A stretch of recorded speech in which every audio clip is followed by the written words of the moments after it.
नमस्कार साथियों, मैं प्रभात वालिया सोनी एजुकेशन के इस ऑनलाइन प्लेटफॉर्म पर आप सभी का हार्दिक स्वागत करता हूं। दोस्तों, अभी तक हमने लगभग 18-19 एक्सरसाइज कंप्लीट की है। उसी क्रम को हम आगे बढ़ाते हैं। साथियों, आज हम 20 नंबर जो वर्ड एफिशिएंसी की एक्सरसाइज है उसके बारे में बात करते हैं।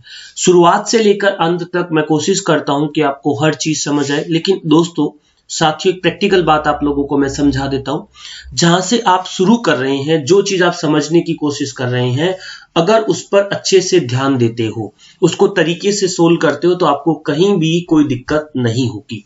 ये मेरा विश्वास है। दूसरी बात, मैं इतने दिन से आपको ये प्रैक्टिस करवा रहा हूं, इस प्रैक्टिस में आपको कोई दिक्कत नहीं आ रही है, ये मैं कोशिश कर रहा हूं। साथ ही साथ इस 20 नंबर एक्सरसाइज पर मैं एक बार क्लिक करूंगा। ऐसे जल्दबाजी ना करें। कई बार कंटेंट लोड होने में दिक्कत आ जाती है, कई बार मेन्यूज नहीं दिखते हैं। ये आप जल्दबाजी में करते हो, उसकी दिक्कत होती है। ठीक है, आपका लैपटॉप बढ़िया रैम वाला है, अच्छी परफॉर्मेंस देगा, कोई दिक्कत वाली बात नहीं है। दोस्तों, आज के सेक्शन में हम लोग बात करेंगे कि किस प्रकार से हम वर्ड के क्वेश्चंस को धीरे धीरे सोल्व करें, ताकि हमें एक भी नंबर ना कटे, हमें एक भी प्रश्न में दिक्कत ना आए। साथियों, आज की इस क्लास में, इस सेक्शन में हम बहुत अच्छे से बात करने की कोशिश करेंगे। प्लस हम ये देखेंगे कि सोनी एजुकेशन के इस एप्लीकेशन पर हम लोग बहुत अच्छे से लर्निंग सीख रहे हैं। दोस्तों, मैं आपका मित्र प्रभात वालिया आपको आज एक्सरसाइज नंबर 20 के बारे में जानकारी दे रहा हूं। ठीक है, प्रश्न को पढ़िए, क्या लिखा है। डॉक्यूमेंट में पहले पैराग्राफ को बोल्ड करना है, सेलेक्ट करें, कुछ ज्यादा नहीं करना, बी पर जाना है, क्लिक करना है, खाली जगह पर क्लिक कर देना है, फिर नेक्स्ट पर चलना। ये कॉमन स्टेप है जिसे आप फॉलो करेंगे। पहले पैराग्राफ के टेक्स्ट का रंग रेड करना है, लाल करना है, सेलेक्ट कर लो और यहां जाकर टेक्स्ट का कलर रेड कर दो। ठीक है, खाली जगह पे क्लिक करो, नेक्स्ट पर चलो। इसे सॉफ्टवेयर तरीके से रीड कर लेगा, जिससे आपको दिक्कतों का सामना नहीं करना पड़ेगा। मित्रों, दोस्तों, डॉक्यूमेंट के चौथे पैराग्राफ के टेक्स्ट को इटालिक करना है और पूरे पैराग्राफ को इटालिक करना ही करना है, कोई दिक्कत नहीं है। ये पहला पैराग्राफ हुआ, ये दूसरा हुआ, ये तीसरा हुआ, ये चौथा हुआ। चौथे पैराग्राफ को मुझे सेलेक्ट करना पड़ेगा पहले। ये सेलेक्ट करने के बाद 2-3 बातों का ध्यान रखना है, कोई भी अक्षर आप लोगों से गलत नहीं दब जाए। बटन दब जाए तो मैटर हट जाता है।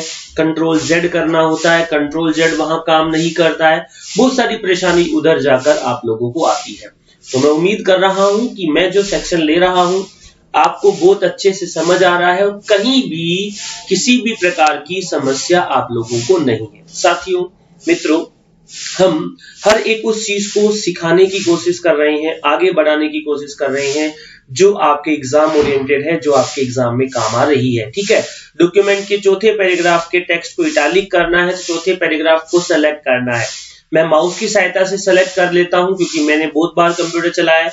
आप लोग नहीं कर पाते, इसका सिंपल सा रीजन ये कि आप पहली दूसरी बार ही इस मशीन का, इस कंप्यूटर का उपयोग कर रहे हैं। इटालिक करने के लिए आपको किस पे क्लिक करना है, आई पर, खाली जगह पर क्लिक करें, ये इटालिक कहलाएगा, कोई दिक्कत वाली बात नहीं है। नेक्स्ट पर चलिए, प्रश्न संख्या अगला आ जाएगा। दी गई टेबल की छठी पंक्ति के टेक्स्ट को बोल्ड करना है। दी गई टेबल की छठी पंक्ति, टेबल नीचे दे रखी होगी साथियों। ये पहली पंक्ति, दूसरी पंक्ति, तीसरी पंक्ति, चौथी पंक्ति, पांचवी पंक्ति, छठी पंक्ति और बी पर क्लिक करना है। बहुत साधारण से प्रश्न होते हैं, लेकिन प्रेशर एक बहुत अलग चीज होती है जिस पर हम काम नहीं कर पाते। नेक्स्ट पर चलते हैं। दूसरे पैराग्राफ को स्पेसिंग आफ्टर 31 पीटी देनी है। दूसरा पैराग्राफ कौन सा है, ये पहला पैराग्राफ, ये दूसरा पैराग्राफ, क्लिक कर दो। पेज लेआउट पर चलो, यहां पर हमें कितना पीटी देना है, 30 यानी 30। नहीं भाई, 31 देना है। आफ्टर देना है कि बिफोर, आफ्टर देना है। क्लिक कर दो, एंटर दबा दो। कोई दिक्कत यहां तक है क्या, नहीं है। मैंने जो काम करना था सिंपल तरीके से अप्लाई कर दिया या सिंपल तरीके से कर दिया है, कोई दिक्कत नहीं है। नहीं सर, अब अगले पे बढ़ते। प्रश्न संख्या कौन सा है, नेक्स्ट करके 6 नंबर पे। दिए गए डॉक्यूमेंट का पेज मार्जिन मॉडरेट सेट करना है। मार्जिन पर जाना है और नीचे जाकर आपको मॉडरेट पर क्लिक कर देना है, खाली जगह पर क्लिक करना है, फिर आपको नेक्स्ट पर क्लिक करना है। दिए गए डॉक्यूमेंट की दूसरे पैराग्राफ के टेक्स्ट को अंडरलाइन करना है। दूसरा पैराग्राफ ये रहा, इसे सेलेक्ट कर लो, कोई दिक्कत वाली बात नहीं है। और आपको पूरा पैराग्राफ सेलेक्ट करना है, छूटना नहीं चाहिए कुछ भी। और होम पर जाकर आप अंडरलाइन पर क्लिक कर दें, खाली जगह पे क्लिक कर दें, ये अंडरलाइन हो गया, कोई दिक्कत वाली बात नहीं है। आगे बढ़ते हैं नेक्स्ट प्रश्न पर। पहले पैराग्राफ को लाइन स्पेसिंग 1.5 करना है, क्लिक करो पहले पैराग्राफ पर, लाइन स्पेसिंग पर जाओ, 1.5 पर क्लिक कर दो, कोई दिक्कत वाली बात नहीं। कुछ चीजें आपको सीखनी है कि आपको उसकी यूनिट 60 में जोड़नी है नहीं जोड़नी, या आपको सिंपल तरीके से ही वो चीज दिख जाती है जिससे कोई परेशानी आप लोगों को नहीं आती है। अगला प्रश्न, प्रश्न संख्या हमारा 9। देखो बहुत अच्छे तरीके से मैं एक एक स्टेप पर आगे बढ़ रहा हूं। पहले पैराग्राफ पांचवें पैराग्राफ की फॉन्ट साइज 17 पीटी करनी है। पहला पैराग्राफ, ये दूसरा पैराग्राफ, ये तीसरा पैराग्राफ, ये चौथा पैराग्राफ और ये पांचवा पैराग्राफ। कहां तक है पांचवा? यहां से लेकर इस जगह तक पांचवा है, ठीक है। कितने पीटी साइज करनी है, बढ़ा के देखूं या टाइप कर दूं, कोई फर्क नहीं पड़ेगा, इसमें 17 होना चाहिए, ठीक है। यहां तक बात समझ आ गई? जी सर आ गई। अब कहां चलेंगे? नेक्स्ट पर, प्रश्न संख्या 10। टेबल की चौथी पंक्ति के फॉन्ट की साइज 18 करनी है। टेबल की चौथी पंक्ति पर चलना है, ये छठी थी, ये चौथी है जहां मैंने क्लिक कर रखा है। काउंट करके देख लो, फॉन्ट साइज कितना करना है? 18। होम पर जाओ, यहां पर 14 की जगह 18 कर दो, एंटर दबा दो, ये 18 फॉन्ट साइज हो गया, ठीक है। आगे चलते हैं कौन से पर? 11 नंबर प्रश्न पर। नेक्स्ट से भी जा सकते हैं और आप डायरेक्ट क्लिक करके भी जा सकते हैं। मित्रों मैंने आपको ये समझाया कि आप डायरेक्ट क्लिक करने की बजाय कौन सा फीचर फॉलो करें, नेक्स्ट वाला, जिससे आपको कोई परेशानी का सामना नहीं करना पड़ेगा। मैंने कहा भाई प्रैक्टिस कर ले, नहीं सर मेरा भाई प्रैक्टिस करवा देगा। भाई दोस्त प्रैक्टिस नहीं करवाते हैं, वो आपको केवल डराते हैं, धमकाते, कर भाई कर। देखो टीचर होता है, जैसे मैं एफिशिएंसी सिखाता हूं ऑफलाइन क्लासेस में, तो मैं धमकाता नहीं उसको कि तुझे क्यों नहीं आ रहा भाई। अरे भाई मैं उसे ये समझाता हूं, मित्र दोस्त एक बार इसको प्रैक्टिस कर देख कर, दूसरी बार प्रैक्टिस कर बिना देखे, तीसरी बार टेस्ट दे, तेरा काम हो जाएगा। लेकिन भाई दोस्त क्या करता है, एक बार आपको सिखाता है फिर आपको डांटता भी है। अब अगला 11 नंबर प्रश्न, दिए गए डॉक्यूमेंट के तीसरे पैराग्राफ के टेक्स्ट को स्ट्राइक थ्रू करना है। तीसरा पैराग्राफ ढूंढना है मुझे और उसको स्ट्राइक थ्रू बनाना है। ये तीसरा पैराग्राफ है, मैं इसे सेलेक्ट कर लेता हूं और यहां पर जाकर स्ट्राइक थ्रू पे क्लिक करके खाली जगह पर क्लिक कर देता हूं। कोई दिक्कत वाली बात है नहीं, मेरा काम सिंपल था जो हो गया है, मुझे किसी भी चीज की परेशानी नहीं आई। नेक्स्ट पर चलता हूं दोस्तों, प्रश्न संख्या 12 और अंतिम। टेबल के अंत में एक ब्लैंक रो जोड़नी है, कोई बात नहीं, अंत में क्लिक कर दो, लेआउट पर चलो और क्लिक कर दो इंसर्ट बिलो। बिलो मतलब नीचे। अब देखो मैं 2-3 बार क्लिक कर दिया, जुड़ तो गई लेकिन दिख नहीं रही थी। अब इस प्रश्न में मुझे दिक्कत आ गई कि क्या इसके नीचे जुड़ गई। मैंने एक बार क्लिक करना था, मैंने 2 बार कर दिया, ठीक है, 3 बार कर दिया, 4 बार कर दिया। जोड़नी कितनी थी? 1। मैंने जोड़ कितनी दी? 1 से ज्यादा।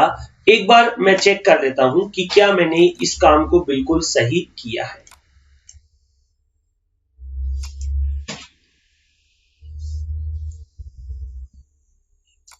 एक करना था, टैब दबाया, जुड़ गई। क्लिक तो किया था मैंने लेकिन पता नहीं कहां हुआ, लेकिन फिर भी मैंने मेरा काम सही करने की कोशिश की है, ठीक है। अब वो जैसे ही मैं क्लिक किया दिख गई, लेकिन एक जोड़ना था, मैंने बहुत सारी रो जोड़ दी है।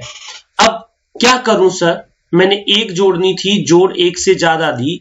एक बार चेक कर लेता हूं कि क्या मेरे पास कुछ ऐसा फीचर है जिससे मैं उनको हटा या लगा सकता हूं। कोई बात,